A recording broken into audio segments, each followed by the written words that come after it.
Alright, hello guys, what is up? This is Andrew from Spartan Airsoft, and today I'm bringing you guys a interesting video. This is something that, this is my reaction type thing to a post posted by milsim, and I'm gonna read you that post. It's on Facebook, but it burped. Anyways, this is the post. I'm gonna read it. Now, it says, okay guys, this is milsim. Okay guys, I wanted to say that we will be meeting with the City Council of Burlington this weekend to discuss Mark's letter that he sent, so we will be making an official announcement whether the game is going to happen or not after that meeting. So, this, it's one of those things that I'm just like, I really hope I can play Airsoft, but, I want to find out what was in this letter. And someone has put it in the comment section of this post, and I'm going to be reading it to you.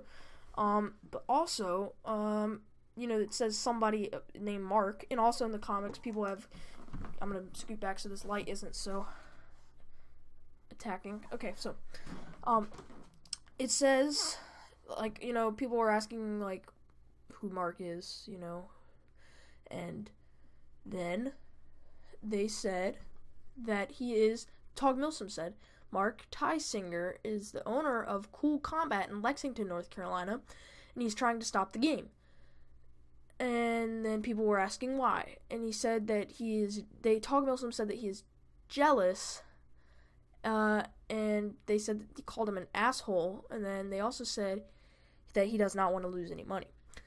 So, that's not me saying that, that's me reading comments, that's me reading facts off of, comment section.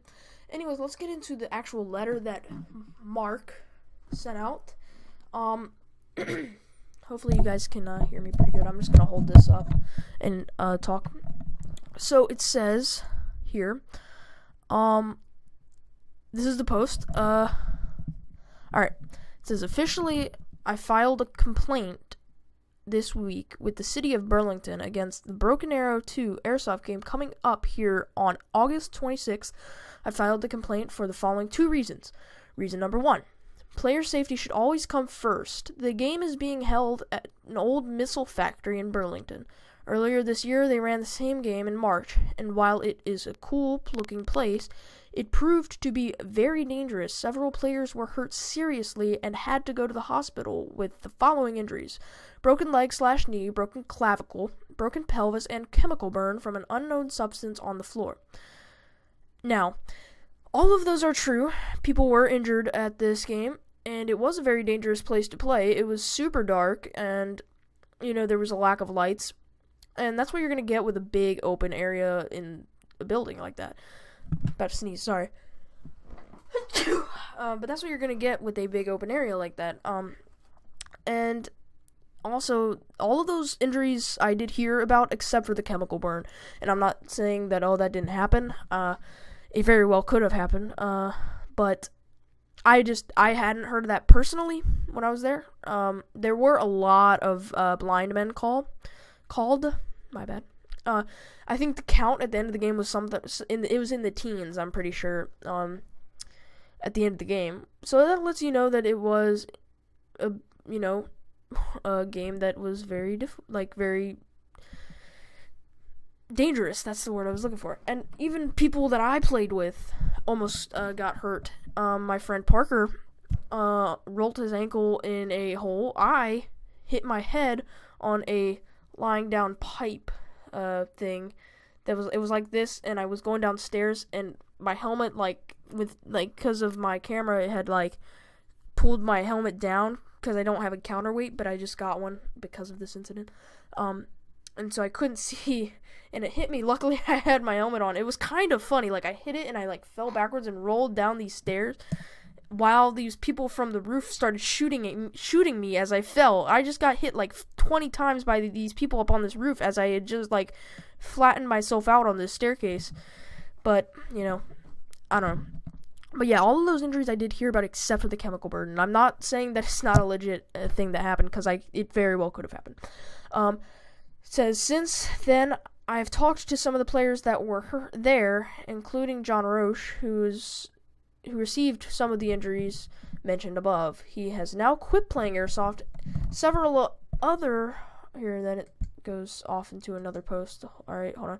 Because they did this in screenshots. It says, so several other of our regular players have also quit because of this game too, as I have purchased their unwanted guns and equipment.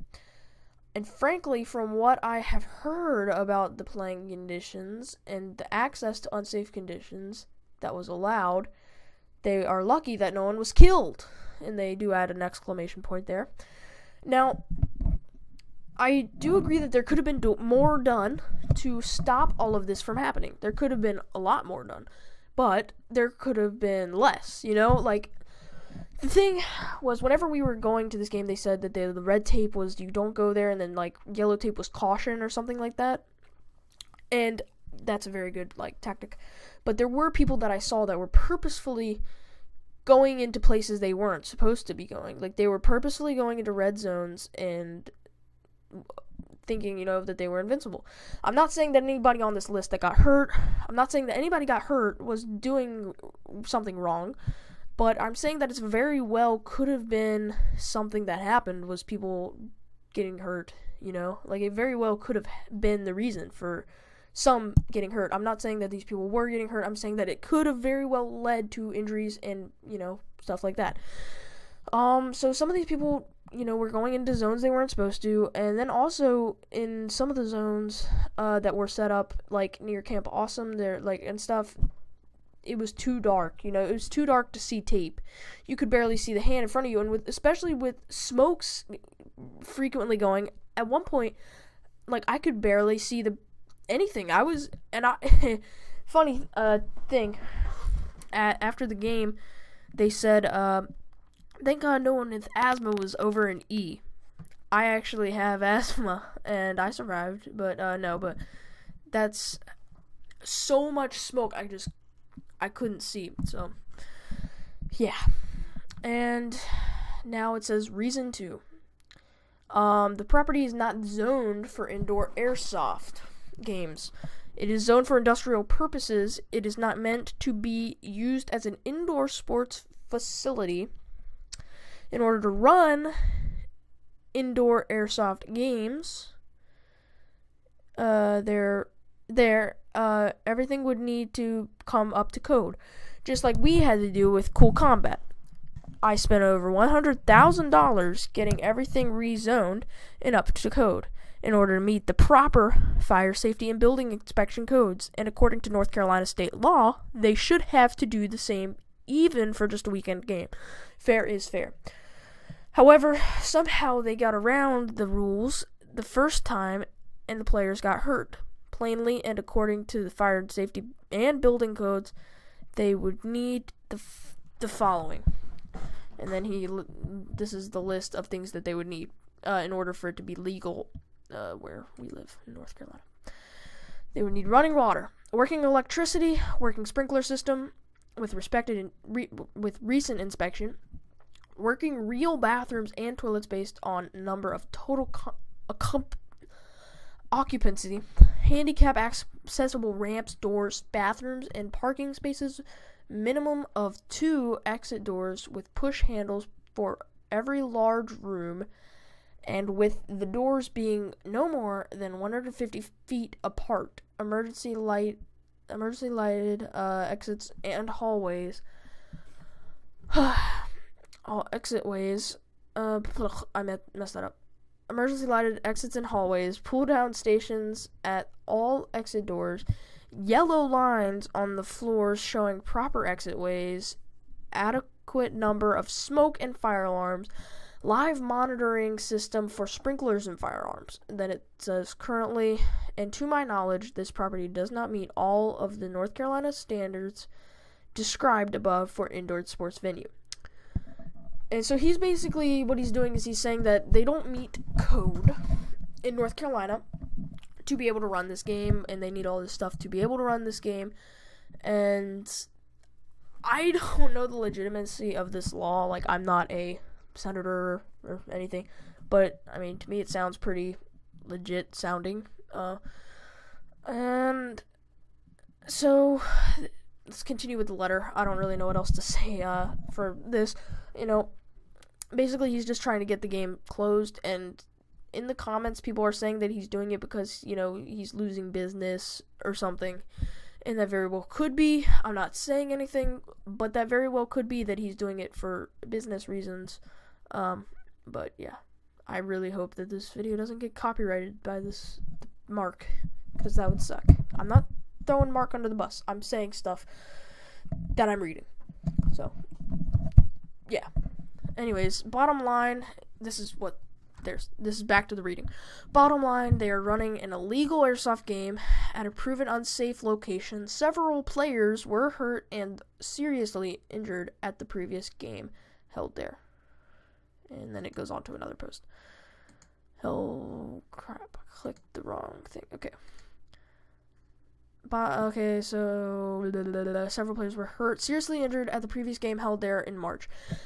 The property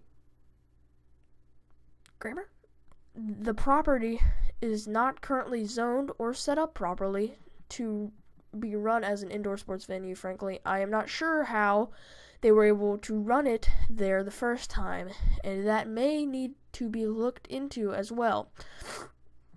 I also question their motives, as they had over 250 players in attendance at the first game, and at an average of almost $100 per person. Apparently, it appears they made a lot of money quick that weekend, but they failed to put player safety first, and in my opinion, they were lucky that no one was killed. I don't know what he's trying to get at there. He says, here, let me go back to it. It says the property, no. Hold on, let me find it. Yeah, so it says, I also question their motives.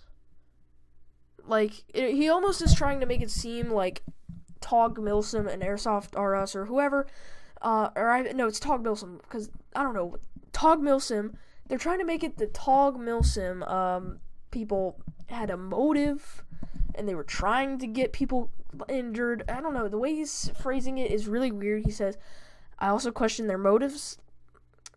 Like, he's saying that he questions their motives, and then he says that they had over 250 players in attendance at the first game, and at an average of almost $100 per person. Apparently, it appears they made a lot of money quick that weekend, but they failed to put player safety first. I don't know what he means by their motives.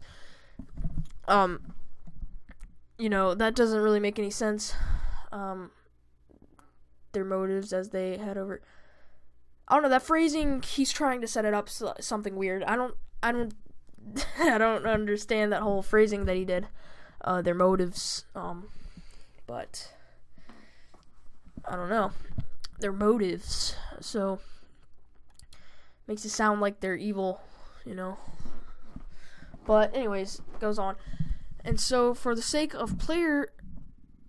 and safety of the players, and for the reputation of the airsoft community itself, and for the violations of the fire safety and building inspection codes of North Carolina, and for plainly doing what is right, as a business person and as a Christian, I have done what I believe is the right thing to do in order to preserve and protect the game of airsoft here in North Carolina. So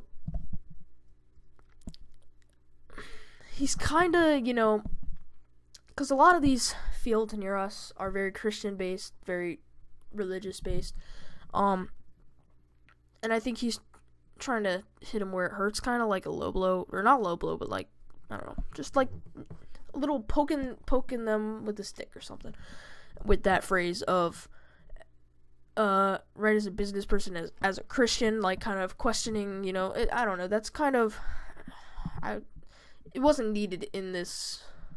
If this is a business letter, I don't think that was really needed there, because it's almost like,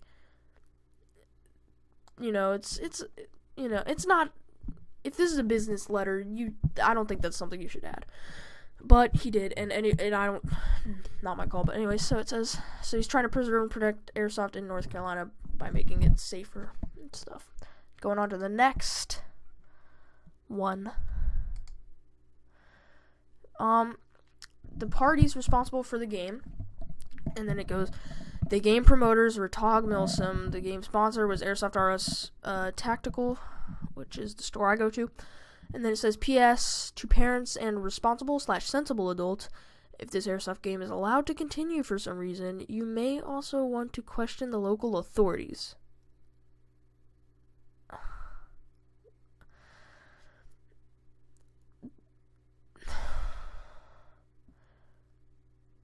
That is... Call the... I don't really agree with that. You know, if this airsoft game is allowed to continue, question the local authorities. This guy is really into trying to get this shut down. That is, I don't know. And then he lists people, fire marshals and inspectors, all that stuff. I don't really need to give out their information. And then at the bottom, it says, P.S. haters will be haters. Please keep your comments to yourself. And then it's like posted on Facebook, I guess was what this letter was put. Like, so this is how I'm looking at it. Someone tagged, like, put these pictures in the comments section of TOG Milsim saying that it might be canceled post. But it's screenshots of another post on Facebook, I'm assuming, and you can see at the bottom of, like, the last screenshot, it says someone's comment, it says, it's only as dangerous as you make it out to be. There are many ops locations that are different or something. So, people obviously have the same reaction that I have, and it's like, you know, none of these events are, okay, this is where I'm gonna, like, digress. So, none of these events are safe. You can never have an airsoft game where nothing bad can happen. And if there was, it would not be fun anymore, because it would be in a styrofoam room surrounded by cushions, and you'd shoot little like Nerf bullets. It wouldn't be airsoft anymore. There's always a level of, there's always a possibility you're gonna get hurt at any of these events, at any of these things. There's always a possibility, even at local fields, even playing in your backyard, there's a possibility you're gonna get hurt either way. And so, yeah, so there's always a possibility that you're gonna get hurt. And so, there's just, you can't blame that people got hurt. You know, there could have been more done. There could have been a lot more done. But, you know, there's only so much you can do, really, to make an AO like that to a certain degree of safety. It would take years, probably. I was there. It would take a really long time for something like that to be fixed into this perfect place. There was windows falling out. There was parts of it, the roof were caved in and stuff like that. It's not going to be safe. But the Airsoft store did do, or TOG Milsim, I keep saying Airsoft store, but the TOG Milsim did do was they, you know, blocked off the places. They did what they could, and they blocked off places where they said players shouldn't go. But what did players do still? Players still went into areas that they weren't supposed to. And that's not some of these people that got injured, they didn't get injured because they were doing something wrong. But I saw players go into places they weren't supposed to. So that just raises the question, you know, who's doing what, you know? And I'm not, like, again, I'm not blaming people. I'm not saying, oh, it's your fault, you know? But I am saying that some people did get hurt. And that some people were going in places they weren't supposed to. At these games, you have to be really cautious of where you're going, especially places like this. I'm going to Operation Serious Viking, most likely, and that AO looks pretty dangerous too. It looks kind of the same as this AO that Operation Broken Arrow was in, an industrial-like building complex. So, you know, you just gotta be careful. You know, in Serious Viking, I might get hurt. And at Operation Broken Arrow 2, I might get hurt. You know, it's just, you know, it's one of those things that it's just, you gotta be careful. You know, you're never gonna be safe at these events. And using the injuries as leverage, to get this place canceled, I feel is like a little bit unfair to the people that got injured, especially the people that like Airsoft still after they got injured. I feel it's unfair that they're using those as like a vantage point to try and get it canceled. That's just my opinion. I have really no say in this. I mean, I would like there to be a Broken Arrow 2, because then I could go to that and Serious Viking, and it would be like an August, then September milsim, like just back-to-back milsim for me. But, I really want to go to Operation Broken Arrow because Parker, that's the only one he'll be able to go to. He won't be able to go to Serious Viking. He won't be able to go to, like, any other milsims, really. But, yeah, so I just really, really, really, really hope it doesn't get canceled, but, So, to wrap things up, do I think that this Mark character did this for his business? It is very likely, considering that people in the comments were saying that he also was hosting an op around the same time or something, and he wanted people to come to that too, and he felt he was losing business. And I do think it is very business-based. He's trying to get money. That's what makes the world go round. And is it unfortunate? Yes. Will the game get canceled? Probably, honestly. But yeah, thank you guys for watching my opinion to all of this. Make sure if you agreed, give me a like and a subscribe. But if you disagreed, give me a dislike and comment down below why. Thank you guys for watching. This is Andrew from Spartan Airsoft, and I will see you on the field. Goodbye.